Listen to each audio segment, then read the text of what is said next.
मेरे अति प्रियो प्रभु यीशु मसीह के नाम से अभिवादन करता हूँ। 24 तारीख यानी क्रिसमस के पहले दिन में हम आ गए हैं। क्या क्रिसमस के लिए आप पूरी तैयारी कर दिए हैं? नए कपड़े को किसी ने लिए हैं और नए पकवान बनाने के लिए बहुत तैयार है और घर को सजाने के लिए तैयार है। धूमधाम से क्रिसमस को मनाने के लिए पूरी तैयारी के साथ है। चर्च में जाके और आते हैं। सिर्फ ये आनंद अपने में नहीं रखना, अपने परिवार में आनंद को नहीं रखना, औरों को भी हमें उस परिवार की आनंद को बांटना है। आपके घर में बगल में रहने वाले जो गरीब है, जो उनके पास कुछ भी नहीं है, उनको भी अपने घर में आप बुलाने के लिए कोशिश करना है। उनके लिए कपड़े खरीद के देने के लिए कोशिश करना। यदि ऐसे करके देने से परमेश्वर उससे आनंदित होंगे, पूरा स्वर्ग उसे देख के आनंदित होगा, जिससे आप उन परिवारों के लिए जैसे मदद करते हैं, नए कपड़ा लेके देते हैं, नए पकवान लेके देते हैं और नए जो है काम करने के लिए उनके लिए मदद करते हैं, खाना स्वादिष्ट बना के उनके लिए देने से परमेश्वर बहुत आनंदित होंगे। खुशियों को सिर्फ अपने ही मात्र नहीं रखना है, औरों को भी हमें खुशियों को बांटना है। ठीक है, आप हमसे प्रश्न पूछेंगे आप बड़ा दिन में क्या करेंगे? तो देखिए, मैं बड़ा दिन में कहीं भी नहीं जाता हूँ। हमारी आराधना के बाद हमारे चारों तरफ में जो गांव में पड़ोसियां रहते हैं, जो गरीब लोग रहते हैं, उन्हें बुलाकर उनके लिए अच्छा खाना देते हैं। खुद मैं उनके लिए फरमाता हूँ और उनको खिलाते हैं। इसके द्वारा मसीह का प्यार को हम बांटते हैं। उसे मैं बहुत आनंदित हूँ। 1-2 साल से नहीं है, ये बहुत ही सालों से ये मेरी आदत है। गरीबों को हमारे पास बुला के उनको खाना देना, कपड़ा देना, और उससे मैं बहुत आनंदित हूँ। मैं ये समझता हूँ परमेश्वर मेरे लिए ये सौभाग्य दिया, सारे लोगों के लिए दिया। आप भी इसे करना है। आज के दिन में परमेश्वर के वचन से अध्ययन करेंगे। यूहन्ना पहला अध्याय का 9वां वचन में, सच्ची ज्योति जो हर एक मनुष्य को प्रकाशित करती है, जगत में आने वाली थी।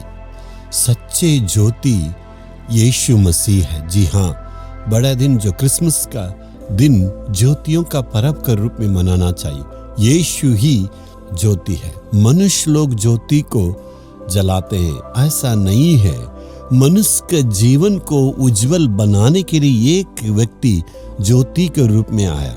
यीशु सेवा करने के वक्त में लोगों ने यीशु के बारे में क्या कहे? जो अंधकार में थे वे सारे लोग ज्योति को पाए। परमेश्वर मनुष्य का जीवन जो अंधकार है उसे उज्जवल बनाने के लिए ज्योति में आया। यीशु ने खुद कहा है, मैं लोगों को जीवन में ज्योति देने के लिए इस दुनिया में आया हूँ। किसी मनुष्य ने इसे नहीं कहा। प्रभु यीशु ने ज्योति बनकर इस दुनिया में आए, लोगों की अंधकार को उन्हें दूर किए। आज मनुष्य के जीवन में नाना प्रकार का अंधकार, पाप का अंधकार है, श्राप का अंधकार है और शैतान का अंधकार है। इस प्रकार मनुष्य के जीवन में चारों तरफ में बहुत सारे अंधकार पाया जाता है। परमेश्वर ज्योति बनकर इस धरती पर आए, मनुष्य को प्रकाशित करने के लिए। यीशु के नाम में परमेश्वर यहाँ पर आए और यीशु मसीह सच्चे ज्योति के रूप में इस दुनिया में आए। वही परमेश्वर उस श्राप के बंधन को तोड़ सकते हैं, पाप का बंधन को प्रभु यीशु तोड़ सकते हैं। यीशु मसीह के लिए आज आपके दिल में जगह देने से प्रभु ऐसे करेंगे, तब अंधकार आपसे दूर होगा। कुछ लोग कहते हैं, मैं तो ये अंधकार में रहते रहते इसका गुलाम बन चुका हूँ। मैं एक व्यक्ति को जानता हूँ, शराब के बंधन में है और जुआ खेलने के बंधन में है। जैसे वो जुआ खेलने के लिए बैठते हैं, समय को इतना बिताते हैं, रात रात जो है वहाँ खेलते रहते हैं। और कुछ लोग ऑनलाइन के उस बंधन में रहते हैं। ऑनलाइन में जुआ खेलते खेलते बहुत लोग हार गए हैं और इतना कंगाल बन गए हैं, इसे बाहर बोलने के लिए भी उनको डर है, इतना वो परेशान में है।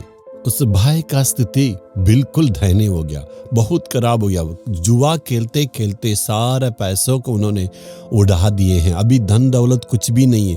पूरा परिवार जो है कंगाल बन गए। उनके जीवन में अभी जीने के लिए कुछ भी नहीं है और शांति नहीं है, पैसे नहीं है और जीवन में और दुख तकलीफ के साथ है।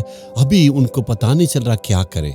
और उस भाई ने अपने परिवार से कहने लगे, मुझसे आपके लिए कोई लाभ नहीं है, मैं मर जाऊंगा। खुद अपने पत्नी बच्चों सबसे वो कहने लगे, मैं इस दुनिया में रह के कोई लाभ नहीं है, इसलिए मैं अपने आप को खत्म कर लूंगा, मैं मर जाऊंगा। उनका पत्नी कहने लगी, एक प्रार्थना करने वाले व्यक्ति उनके पास जाएंगे तो जरूर परिवर्तन होगा। उन्होंने कहा, नहीं नहीं, इसके बाद कुछ होने वाला नहीं, मैं बिल्कुल बंधन में हो गया है। मैं रहने से इस दुनिया में कुछ भी नहीं कर सकता हूँ और जुआ खेलते खेलते मैं बहुत परेशान हूँ। मेरे लिए कोई लाभ नहीं है, तुम्हारे लिए भी कोई लाभ नहीं, मैं मर जाऊंगा। इसी प्रकार वो कहने लगे। ठीक है मान के वो पत्नी से कहने लगे, ठीक है तुम कह रहे इसलिए मैं एक बार आऊंगा। लेकिन उस पत्नी उस सेवक के पास उनको ले गई थी और इस सेवक से इस भाई ने कहने लगे, मैं तो बिल्कुल बंधन में आ गया, तुम्हारे यीशु के द्वारा कुछ भी नहीं होगा, मुझे परिवर्तन नहीं मिलेगा। उस सेवक से भी कहने लगे, आपकी प्रार्थना से कुछ नहीं होगा।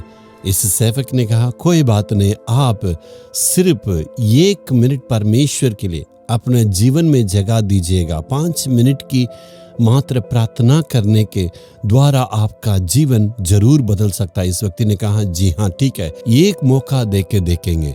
तो उस सेवक ने कहा, ठीक है, परमेश्वर के लिए आप एक मौका दे के प्रार्थना करें।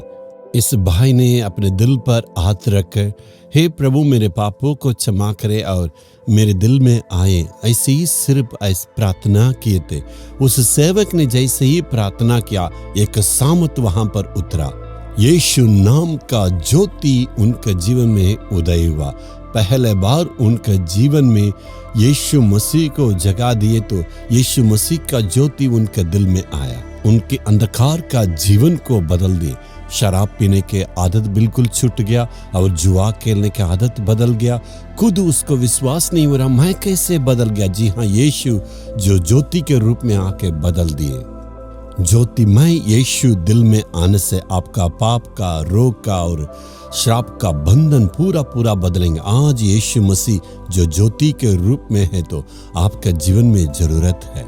जी हाँ, आप प्रभु से दुआ करना, हे प्रभु तेरे सामर्थ ज्योति के रूप में किसी भी मनुष्य को बदल सकता है। मुंह खोल के आज हम प्रार्थना करेंगे, प्रभु तू मेरे जीवन में ज्योति बनकर मेरे जीवन में वास करना है। पाप का, श्राप का जो अंधकार मेरे जीवन से बदलना है, डर नामक अंधकार बदलना है। शैतान जो मेरे दिल में अंधकार को लाया उसे तू ही दूर करना है। सारे शैतान की बंधन जो अंधकार है मेरे जीवन से आज तू छुटकारा देना है। यीशु के नाम में आमीन आमीन।